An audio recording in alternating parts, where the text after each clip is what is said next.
السلام علیکم ورحمۃ اللہ وبرکاتہ۔ نحمده ونصلي على رسوله الكريم اما بعد فاعوذ بالله من الشیطان الرجیم بسم اللہ الرحمن الرحیم وَأَمَّا مَنْ خَافَ مَقَامَ رَبِّهِ وَنَهَى النَّفْسَ عَنِ الْهَوَىٰ فَإِنَّ الْجَنَّةَ هِيَ الْمَأْوَىٰ۔ صدق اللہ العظیم وصدق رسولہ النبی الامین المکین الکریم ونحن على ذلك لمن الشاہدین والشاکرین والحمد للہ رب العالمین۔ آئیے بارگاہ رسالت میں آپ صلی اللہ تعالی علیہ وسلم میں درود شریف کا نذرانہ پیش کرے۔ پڑھیے بابا سے کرم اللہم صلی علی سیدنا شفیعنا حبیبنا مولانا محمد منبع العلم والحلم والحکم وبارک وسلم صلو علیہ صلاۃ وسلام علیک یا رسول اللہ صلی اللہ تعالی علیہ وسلم۔ شاعر کہتا ہے طوفان کا ڈر نہ اس کو سمندر کا خوف ہے، طوفان کا ڈر نہ اس کو سمندر کا خوف ہے، سینے میں جس کے مالک اکبر کا خوف ہے، اور بے شک یہ خوف رب تعالیٰ کا ہے اثر، بے شک یہ خوف رب تعالیٰ کا ہے اثر، دنیا میں اب بھی فاروق و حیدر کا خوف ہے، دنیا میں اب بھی فاروق و حیدر کا خوف ہے۔ حضرات گرامی، ابھی میں نے جس آیت کریمہ کی تلاوت کرنے کا شرف حاصل کیا، اللہ رب العزت اپنی کتاب کلام مقدس میں ارشاد فرماتا ہے وَأَمَّا مَنْ خَافَ مَقَامَ رَبِّهِ وَنَهَى النَّفْسَ عَنِ الْهَوَىٰ فَإِنَّ الْجَنَّةَ هُوَ الْمَأْوَىٰ۔ یعنی جو اپنے رب کے حضور کھڑا ہونے سے ڈر گیا اور اپنے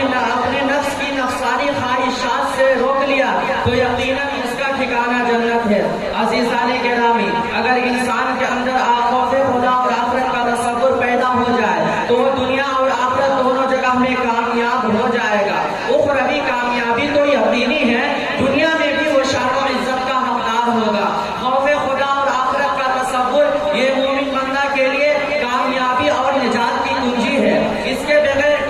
کوئی بھی بندہ مومن برائی، فساد اور غلطی سے بچ نہیں سکتا۔ خوف خدا کو حدیث میں اصل حکمت اور دانش مندی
भूख की शिद्दत की वजह से तहरीक का ख्याल ना रहा, गुलाम ने खा लेने के बाद जब भूख लगा दी तो आप सब परेशान हुए और अपने मुंह में हाथ डालकर तय कर दी और आपने फरमाया कि मैंने रसूल करीम सल्लल्लाहु अलैहि वसल्लम से सुना है, जो जिस हराम से परवरिश पाए उसके लिए दोज़ख क्या बहुत मुनासिब है। मुझे डर हुआ कि इस लुक़मा से मेरे जिस्म का कोई हिस्सा परवरिश ना पाया जाए, इस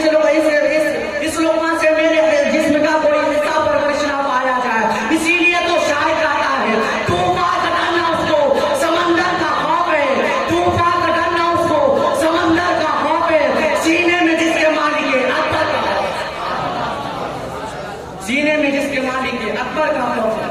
हजरात गिरामी, आखिरत का तसव्वुर और खौफ का ही नतीजा था कि जब बशरी तकाज़े की बुनियाद पर हजरत माइज़ असलमी रज़ियल्लाहु अन्हु से ज़िना सादिर हो गया तो वो बेचैन हो गए, आखिरत के तसव्वुर और खौफ से बेचैन हो गए। पहले हजरत माइज़ असलमी रज़ियल्लाहु अन्हु रसूल कायनात सल्लल्लाहु अलैहि वसल्लम की खिदमत में हाजिर हुए और इस अजीम गुनाह से पाक करने की दरख्वास्त की, इस अजीम गुनाह से पाक करने की दरख्वास्त की। रसूल कायनात सल्लल्लाहु अलैहि वसल्लम के सबब ईमान ऊपर अल्लाह का खौफ और आखिरत का तसव्वुर और फिक्र उनके दिलो दिमाग में जो बस गया था, वो ऐसी चिंगारी थी जिसने उनके चैन सुकून को छीन लिया था, वो ऐसी चिंगारी थी जिसने उनके चैन सुकून को छीन लिया था। हज़रत मुआज़ असलमी रज़ियल्लाहु अन्हु उनको यकीन था कि दुनिया के सजा और जिल्लत आखिरत के मुकाबले में कोई हैसियत नहीं रखती, और लोगों की नजरों से बच भी गए तो क्या हासिल, तारीकी और रोशनी में यकसा देखने वाली जात